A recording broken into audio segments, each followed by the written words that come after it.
Islamist extremists of Boko Haram have seized 276 schoolgirls and killed more than 300 others just in the last few weeks. And they've done it all in the name of establishing an Islamic state in Nigeria. Boko Haram sure sounds like a terrorist group. We have killed countless soldiers, and we're going to kill more. Long before the kidnappings, Boko Haram was a vicious organization. The name means Western education is sinful, and it's carried out attacks in Nigeria for more than a decade, responsible for thousands of deaths since 2009, including a brutal attack at a boarding school last year that killed 20 students.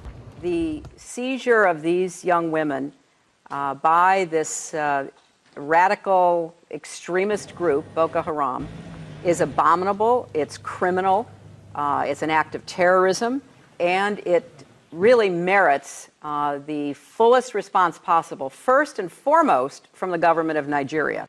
But Secretary of State Hillary Clinton's own State Department refused to designate Boko Haram as a terrorist group, even after the group bombed the United Nations headquarters in Abuja, and despite the urgings of the Justice Department, Pentagon, CIA, FBI, Capitol Hill, and even the White House's own counterterrorism officials. Why? State Department officials say it's complicated.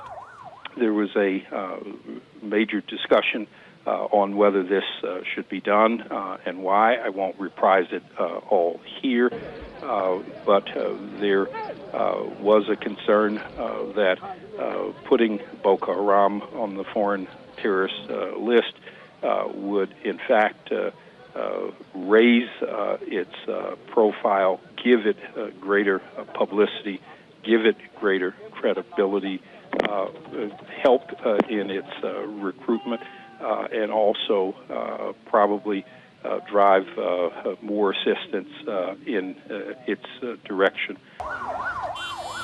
In June 2012, the State Department did add several of the group's members to the terrorist blacklist, including its leader. Nigeria is no longer a big deal to us.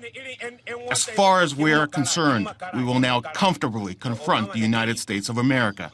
But they still held off on designating the group as terrorist. That year, a letter from Republican Congressman Patrick Meehan and Peter King urged Clinton to put Boko Haram on the terrorist list, warning of the group's, quote, rapid progression from a machete-wielding mob to a full-blown al-Qaeda affiliate. So we lost valuable time in a number of years, and for the life of me, I cannot understand why the Secretary of State did not want to designate Boko Haram as a foreign terrorist organization. Finally, last November, Secretary of State John Kerry put Boko Haram on the terrorist list. And while the finger-pointing is playing out in Washington, back in Nigeria, the desperate search to find these stolen girls continues.